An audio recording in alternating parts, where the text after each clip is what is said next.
That's right. The same process that can be used to make manure can also be used to help you stop procrastinating. Now, I discovered this process when I was writing my dissertation. All the UK university students know what I'm talking about. So, at the end of your 3-year degree, you kind of have a massive report to write. It's in the ballpark of around 10,000 words. For me, it was 7 to 14,000 words, which is quite big, obviously. And the reason that I left it so late, I kept on procrastinating and I kept on putting it off over and over again, was because the project was too big. Every time I sat down to think about it, I was only thinking about the full 10,000 words. I wasn't thinking about each section or each paragraph. I was just thinking, damn, I have to write 10k words. That's long.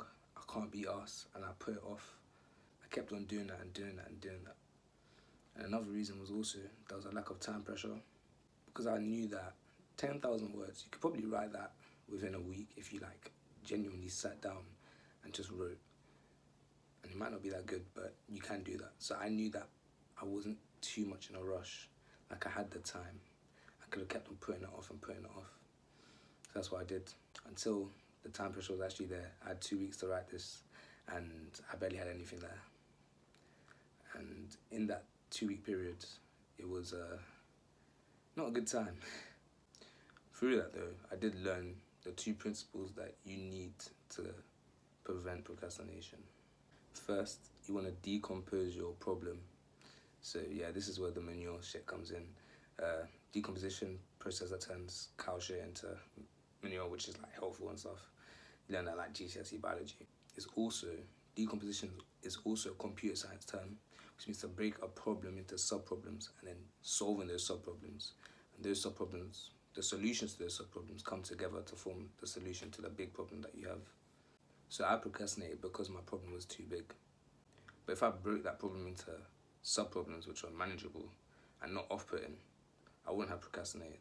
It's so much easier to think about writing the next paragraph or the next section rather than thinking about the whole project that you have to do. Furthermore, once you've solved a sub-problem, you kind of get the ball rolling, you got some momentum with you for you to just keep going and solving more problems. You probably get some feeling of pleasure from completing a problem. So completing a sub-problem will give you the pleasure and the motivation to continue and keep on solving sub-problems, and just prevents procrastination altogether. After you've broken it down into sub-problems, you want to create some type of time pressure for each of these sub-problems.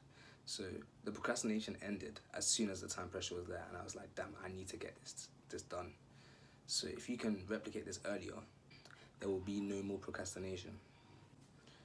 So one way I like to do this is to create mini deadlines for each of these sub-problems and making sure there's a consequence for if you don't meet this mini deadline.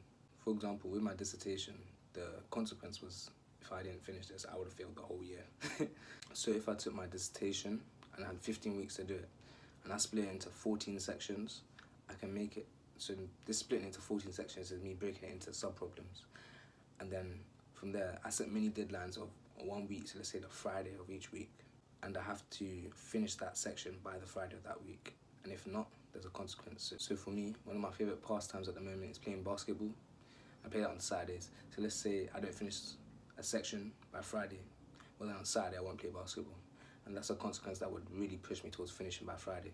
So to summarize, what you need to do, break the problem down into small, manageable sub-problems and set mini deadlines for each of these sub-problems with a consequence, which will encourage you to finish it by those mini deadlines. If that's helped you, like and subscribe, all that YouTube stuff, and I'll see you guys next time.